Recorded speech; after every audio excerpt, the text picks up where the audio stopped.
Well met, adventurers!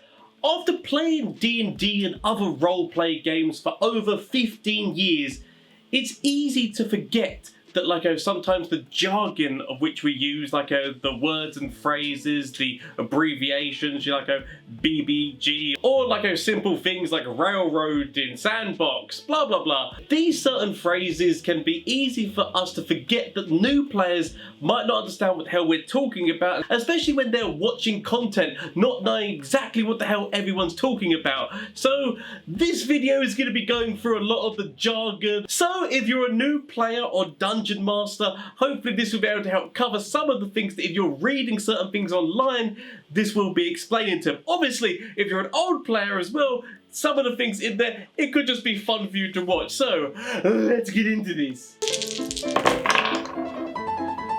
So yes, it is I, Nathaniel Gomezian, shopkeeper and proprietor of Gaming Treasure. As I said, today's video, we're going to be going through the common jargon. What the hell does it all mean? Different abbreviations and such, to be able to help new people understand the hobby and to get in on the ground floor, being able to, when they're reading things, so I said, watching other content online, to understand what the hell people are talking about. So take my hand and I shall walk you, tutor you, teach you, whatever the fuck, through most of the common phrases which are used in our lovely game and hobby of which we play. Editing Gomezian here, and I've realised that through editing this video it's going to be a very long video because I talk a lot of bollocks. I do go through a lot of different terminologies because there are so many different ones. So for your convenience, I will painstakingly go through every moment of this video and actually timestamp each individual different terminology and whatnot. So if there's a certain terminology you're looking for or want to come back to know what it means, everything will be timestamped. So thank you if you do decide to watch this anyway.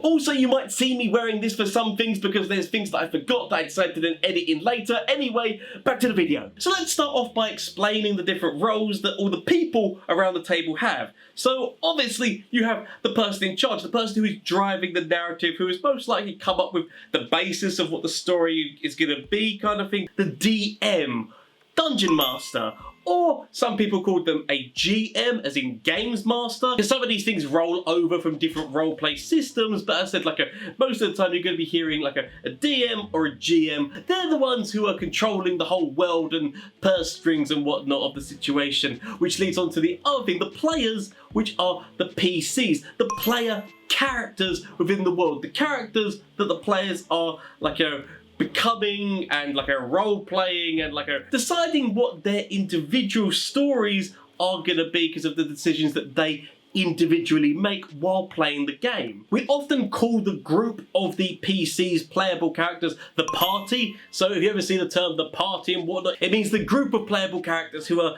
playing along in the adventure. And while the player characters are obviously the ones in the world who are controlled by the players, all the other people in the world are the NPCs, the non-player characters who are controlled by the DM that we mentioned earlier on. And it's always important to remember that the non-player characters that the DM is controlling and deciding what their motivations are, what they're doing, how they're interacting with the party, can play them as good and bad. So they can help the party by being good people who are helping the party along with their missions, and they can also be the bad, the villains, ergo the BBEG, the big bad guy or girl, or as I said, the BBEG, as Doddy would say from Mystic Arts. The BBEG is the main baddie of the story that the DM is controlling. It doesn't always have to be one big bad person. It can be a group of people who are plotting to do something. It can be not even the fact that it is somebody planning. It could just be a catastrophe which is going to happen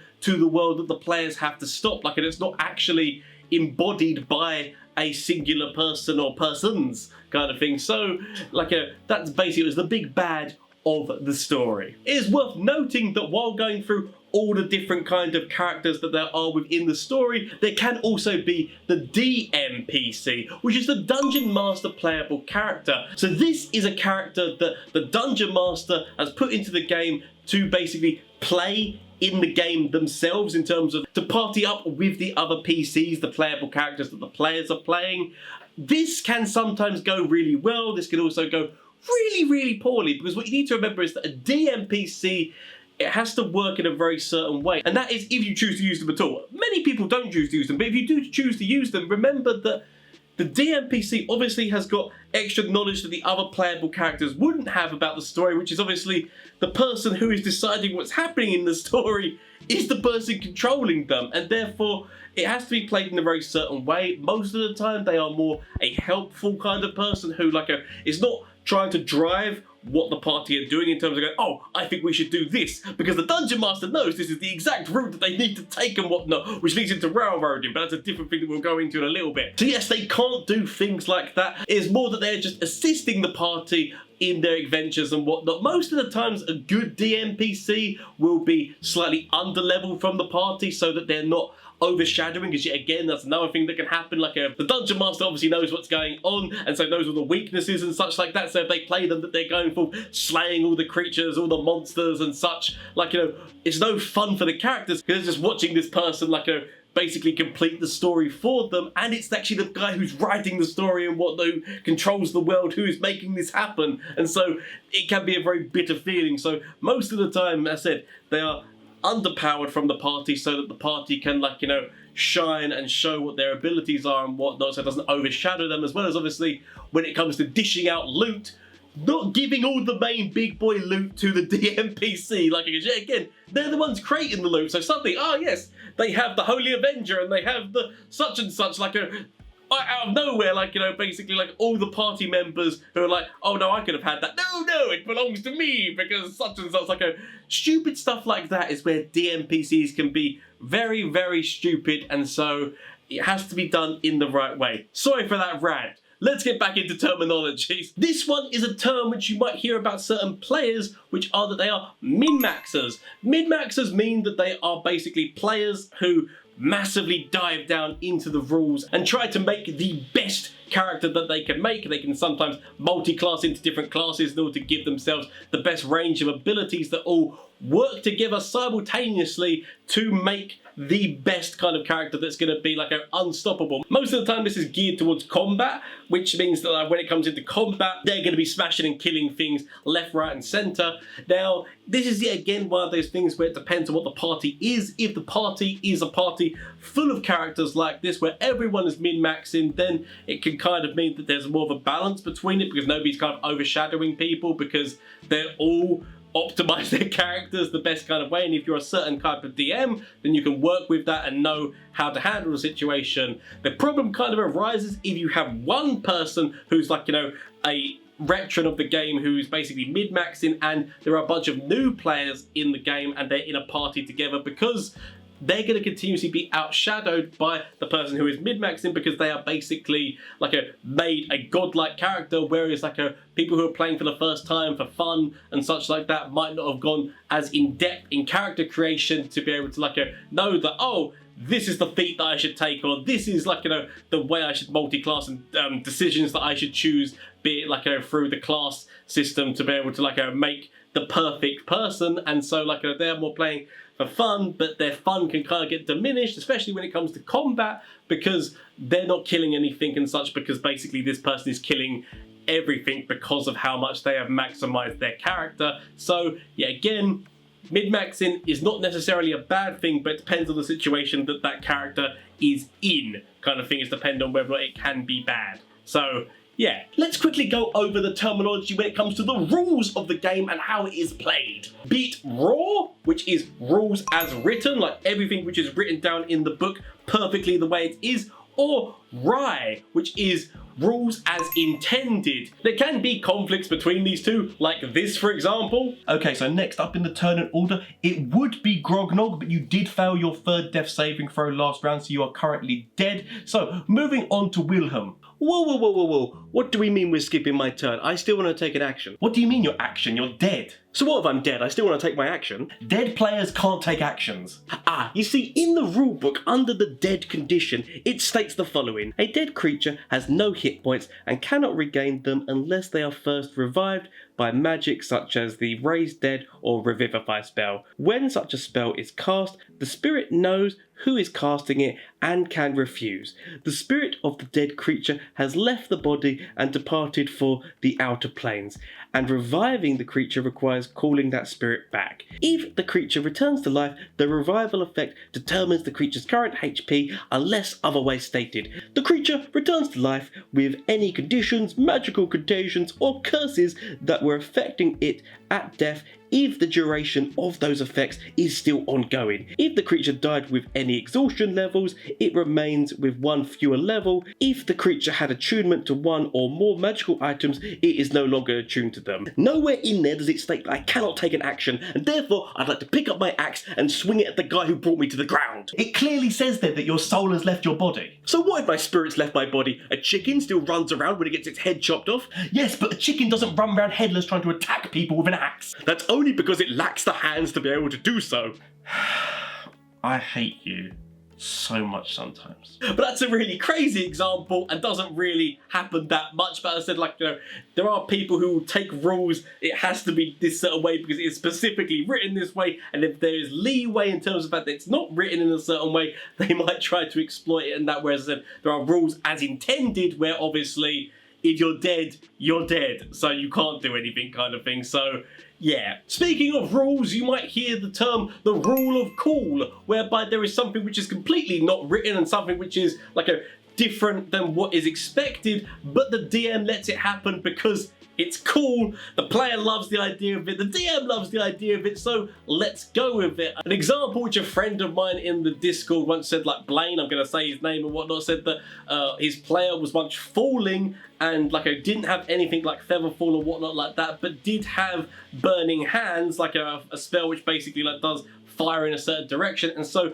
they said, can they do it just before they hit the ground to kind of give them a little bit of like the propulsion of the flames, lessen the damage kind of thing.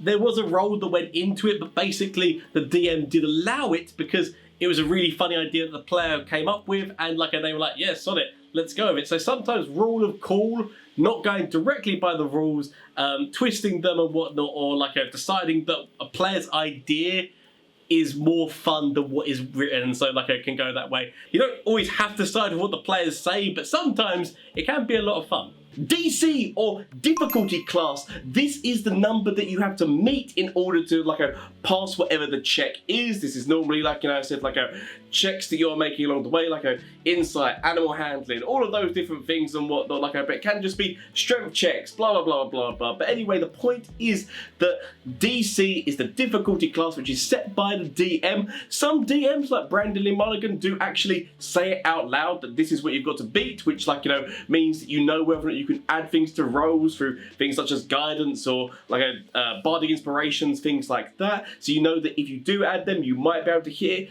A lot of DMs don't actually tell you what the DC is, so it depends on what Dungeon Master you're playing with as to whether or not they tell you or whether or not they keep it secretly to themselves. Getting into the very, very basics, you will hear terms like D20, D6, D8, D10s, all these different things. What it basically means is that is the number of sides on the dice. So it is a dice of whatever. So like a D6 is a 6-sided dice, D20 is 20-sided dice. I'm sure you can work out all of the other ones which are there kind of thing, and that is for different rolls. Most of the time you're going to be rolling D20s to make checks and such like that, and attack rolls, saving throws, blah blah blah blah blah. But there are reasons why you have to roll the other ones, be it for damage, certain weapons only do a certain Ds of damage, as well as spells.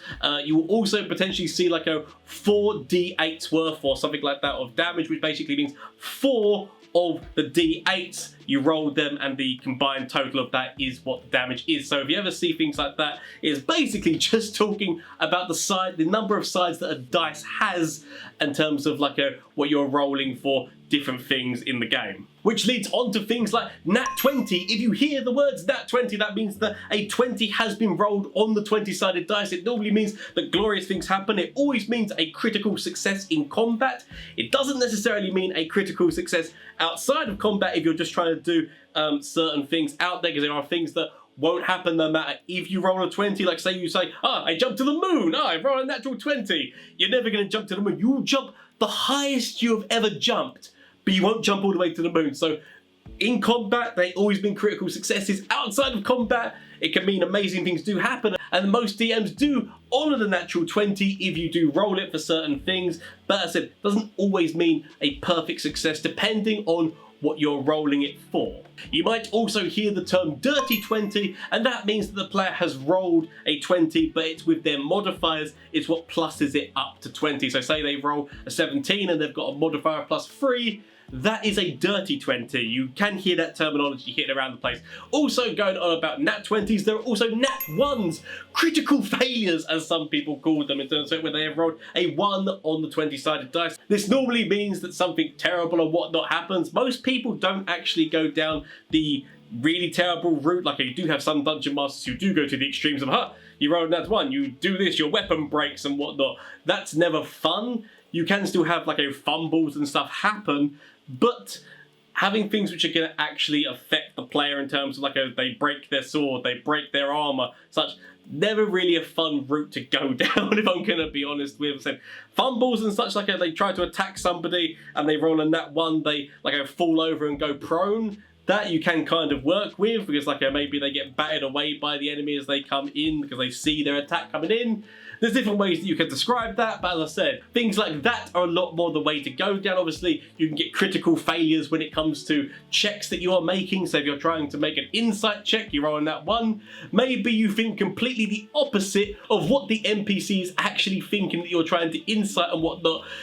This can then go into another term which is metagaming, in terms of knowing what you rolled can make you decide whether or not you trust or whatnot the information which is given, which is sometimes why metagaming with rolls can not be so fun, in terms of, because technically it wouldn't be what the character thinks themselves, because the character rolled in that 1, so they would think what the DM tells them, but the player, knowing there was a nat 1, obviously knows that it's not that kind of thing. So that's another whole story that we might go into another time. But anyway, metagaming is another thing that you'll hear, and I said that is when players are using their outside knowledge instead of what the player, the actual character, knows in the story. This can not only be for roles, this can also be for monsters and such like that. If the player themselves knows certain resistances, certain things that monsters are weak against, / that they are very strong against, what their immunities are and such like that, the actual character themselves might not know that,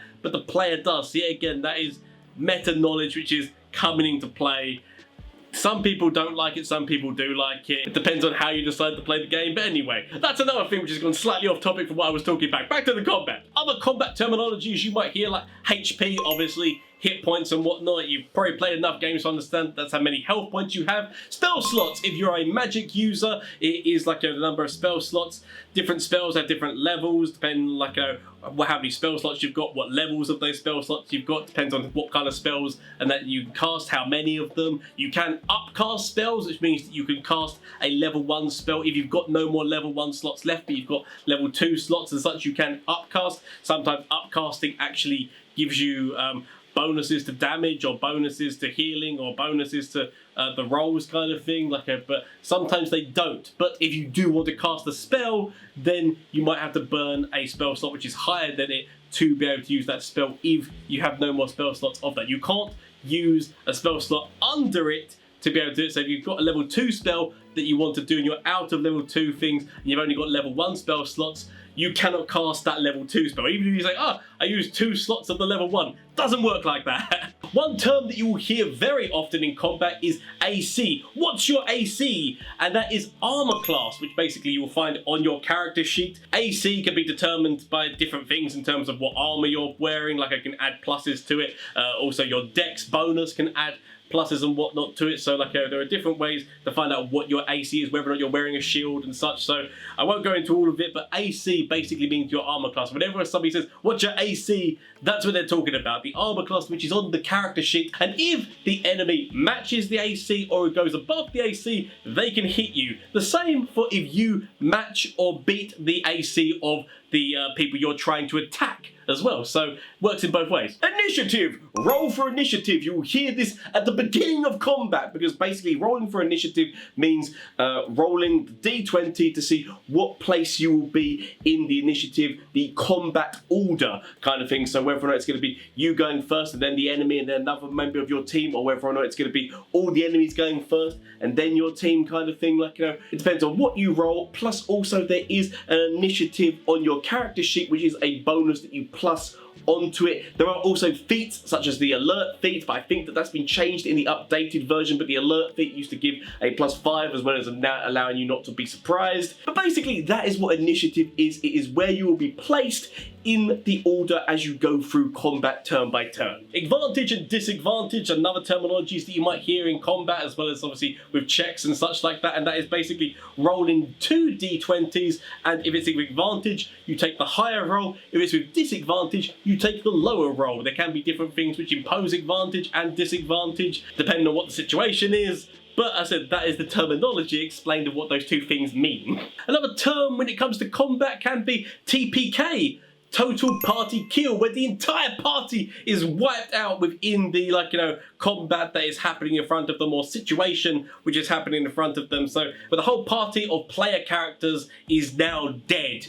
There are still ways that you can move on from this and such like that, but as I said, I did cover that in a different video, so we won't cover it here, but that's basically what that means if you see that. Alignments. This is basically something you've probably seen a lot in memes, whereby obviously like there's different alignments which determine the morals of your character. So there is like it goes from lawful to chaotic, and there's also good, bad, neutral. I will put up on the screen a lot of the common memes that you see around it, but basically that is that you fall into one of these things like lawful good, true neutral, chaotic. Anyway, the point of it is that alignments were used a lot more in like the older style of D&D, and alignments can actually be really good for dungeon masters to use when they're creating NPCs to know like what the moral compass is of them. It's not so much used with players and their characters now, because alignments used to actually really force you down a road in terms of the fact that you used to say, oh, I want to do this, and then the dungeon master might be like, oh no, your alignment is this one, so you can't actually do that because that's not what your character would do, because that's not their alignment. And like you'd have to slowly but surely change your alignment by actions and whatnot that would swerve you more into the other ones and that. So yeah, that was more in the past, so not many playable characters go with alignments now. You can still do so, it's just not really much that happens. It's more kind of a thing for DMs if they want to create NPCs. I feel like that's more the route that alignments have gone down now, but that could just be my opinion. Let's go over what the different terminologies are for, like, you know, campaigns and such that can happen. So firstly, a campaign. A campaign is a series of interconnected adventures and stories, arcs potentially, that most of the time involve the same characters and in the same world, but like obviously there's much more to explore. A campaign could go on for years. The current campaign that I am on with my friends has been going for about 3 years now, and so there has been different arcs and whatnot that have happened within that story, but it is an overall campaign that we are still playing, that we have not reach the end of. That is not to say that it has to be that long. It can be a more contained campaign in terms of things that like multiple arcs are happening, but like you just do it in a shorter space of time. It depends on how many times you're playing with each other and such like that. Will obviously depend on the length of the campaign, but basically a campaign, as I said, is a thing that can have multiple arcs. There can be players' stories getting involved as well and whatnot like that, and it all adds to the world before actually getting to the climax. A one-shot, on the other hand, is a much more contained adventure, going with a singular task that the characters have to perform, or a short list of tasks within a very contained space, less exploring around. It's all basically happening in one place, and like I said, it can be all in one session, but most of the time one-shots can be multiple sessions, but only very few. I said, whereas campaigns can go on for many sessions, going into the hundreds. One-shots are more contained stories. Not to say that the players can't explore and do what they want to do within that. It's just a much more contained story. And speaking about campaigns and one-shots, we go into ones which are modular, which are from modules, written down pieces of work that you can find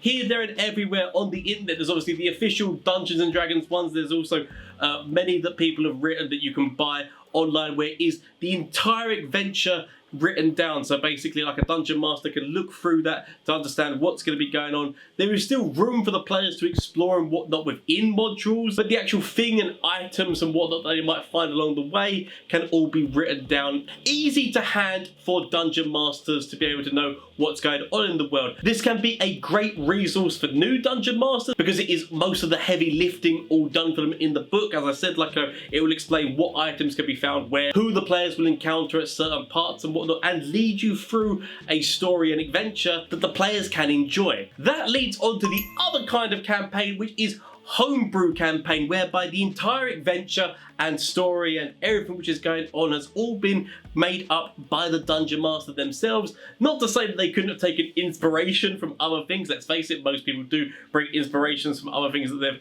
watched, seen, read and such to bring into their world, but it is more like, you know, all going on with the dungeon master. Now, we'll say that Homebrew does mean different things depending on what you're talking about, but it basically means non-official Dungeons and Dragons material that you can find yet again all over the place, because there are homebrew monsters, there are homebrew classes in terms of that the players can play, there are homebrew most of whatever you can think of, items and such. There are homebrew multitudes of different things.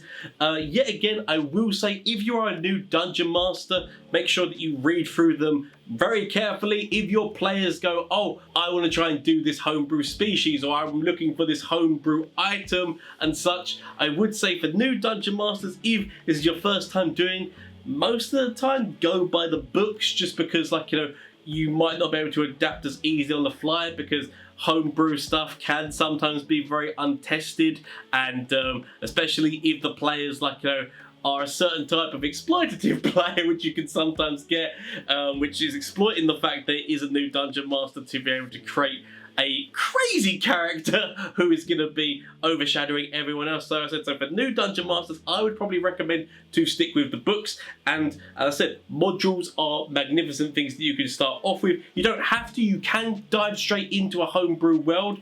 I'm just saying that, like, you know, to make it easier for you as a new dungeon master to see whether you like it or not, modules can be very helpful. And as I said, homebrew, maybe leave it a little bit before starting to experiment into that field. Which leads me on to different terminology that can happen within campaigns and whatnot when it comes to dungeon masters and the worlds and whatnot which they create. So obviously you can have a sandbox world. A sandbox world, much like sandboxing in terms of like games in general, like video games that you can play, is an open world. You can go here, there and everywhere, across the seas to wherever the hell, or you can go into the mountains and such. Like, you can explore the world, and the dungeon master will just have to adapt and whatnot as it goes on. There are many worlds that are already created that obviously you can use a dungeon master to be able to explore. There are maps and such, so if your players go, oh, I want to go here, then you can allow them to go there, and there'll be things written down for you. And I said, if you're doing a homebrew world, then design that world so that there is multiple different spaces and whatnot that your players can explore and do what they want to. If they want to just like simply go dungeon diving in like a mountainous tombs or such like that, if they decide to grab a boat and sail the seas and become pirates to go on pirate adventures, allow them to do that as well. But I said, like, a sandbox is allowing the players to go wherever the hell they want in the world, and like it's just a really open world for the players to explore and create the stories that they find fun. So another term that gets thrown around with this kind of thing is railroading. So obviously, whereas a sandbox is letting your players go everywhere, railroading is the explanation of when the dungeon master is forcing the players down this certain path, in terms of the fact, like, you know, that no matter what happens, you are forcing them to go through the story that you want them to go through. And it can lead to some very unpleasant kind of things. Like, most players don't like to be railroaded because, like, they want to create part of the story themselves. The problem with railroading is most of the time the dungeon master has got a story in their head that they want to tell, and most of the time, I'm going to tell you, if that's how you're approaching this, you're not going to be able to tell the story that you want to tell, because the players most likely will go about things in different ways than what you want to happen. If you've got a story, like if you've got certain beats that you want to hit in a story that you want them to do certain things, it's just not going to happen. And so railroading very rarely goes well. An example of railroading is the players are in a forest and they see these two dark looming towers in the distance. They decide to go completely in the opposite direction, because maybe they hear that there's another town or something in that thing, and when they get to that town, oh, what's that in the distance? The two looming towers. They seem to have followed them there, even though they're a structure. Oh, I mean, admittedly, that can be very interesting in terms of how the hell are these towers moving, but it is forcing the players to have to investigate that, because you're like, no, you will investigate these dark towers which are in the background. You decide to climb mountains. Haha, the dark towers are still there. You decide to go swimming in the ocean. Haha, in the middle of the ocean, the dark towers are still there. That is railroading the players, forcing them to go down the story which you want to. It is one of those things whereby it mostly annoys players than excites them. Admittedly, in one-shots, there's a little bit of railroading because you are forcing them down to play this particular story and such, which is going on. But as I said, there's still room to allow the players to be able to explore their own way without fully railroading. No, this is happening, you're gonna go through that door no matter what. Oh, I don't want to go through that door, you shoving them through anyway. Let's go through XP terminology. So you've slayed something and you've gained experience points and whatnot, or have you? As there are two main ways to really level up in the game. One of them is the XP one, where like I said, everything you've killed along the way, monsters and such, accumulates XP. Each one's got a certain XP thing set for it, and once you hit certain thresholds of XP, that decides when your character levels up. The other type is milestone leveling, whereby it is when the players and party accomplish certain goals along the way, in terms of the fact say that their goal was to rescue the village. Once they rescue the village, that could be the milestone, which means that they level up. Depending on how the DM decides to do milestone leveling, they could have it be set story beats and such like that, or set number of adventures and whatnot. Once they complete a certain number of adventures, that's the milestone that is why they level up. Milestone leveling is a more kind of complex thing, which is all to do down to what the DM decides, which is why you sometimes get do we level up? Hearing that at the end of sessions and such like that. Whereas I said XP leveling is more simple in terms of it's just how many things they kill has a set amount of XP, and then once they hit thresholds, that's when they level up. Some players really love that, some players really love the milestone thing. It depends on who you've got. I say, again, with everything in life, certain players prefer one way, certain players prefer the other way. That's just life. But one of the things which can come out of XP leveling is the term MurderHobo, which is another piece of terminology you might hear darting about the internet, which is MurderHobos, which basically they literally kill everything in front of them because they're gaining the XP. Sometimes they don't do it for XP, they just do it for the joy of killing, which can sometimes be a thing that's slaughtering everything in their path. Good people, bad people, it doesn't matter, killing everything in their way, destroying an entire city kind of thing. That is where you get the term MurderHobos from, who are literally just going around killing things. Yeah, again, it can be for the XP thing, because the more things they kill, oh, I'm gonna level up. If I just go into the woods and kill boars continuously, eventually I will level up to the point that I wanted to continue the story. So it can have its pluses, it can have its minuses, but anyway, that's what that means. So that is common jargon and whatnot that is found within the game of Dungeons and Dragons. I hope that you found some of this helpful or potentially entertaining. As I said, if you're a veteran yourself and so know what all these things meant anyway, but if you're a new player, I hope this has helped you understand certain terminology about the game, especially if you read things or view content elsewhere to understand what people are talking about and that. If I missed anything or if it wasn't helpful at all, please let me know down in the comment section down below, because anything that we can do to be able to help new players get into this hobby is always something that's positive. No gatekeeping. Let's just allow players to be able to learn this hobby and have fun. And the more players that we have in it, the more people we have to interact with, and that is only a good thing. So that's why we should make videos like this and want to invite people into the community. Speaking of inviting people into the community, if you enjoyed what you saw here today, then why consider hitting the subscribe button, because I make videos of Dungeons and Dragons every week, and if you like this one, you might like some of the other stuff I make, as well as there is the Discord link down below. I'm trying to make a lovely community of Dungeons and Dragons lovers, enthusiasts and such like that, so if you want to join that, please feel free to, as well as there is the Patreon link. Yet again, you can join as a free Patreon. There are files in there, puzzles and such that you can get for free. You don't have to pay. If you do want to pay and support the channel, thank you, but it is not like what you have to do. If you do want to support the channel and get yourself some lovely merch and such, there is the Etsy store of gaming treasure chests, but everything in there are things that I have 3D designed and will print and send to you myself. Thank you so much for watching. Hope you enjoyed the video. Until next time, goodbye.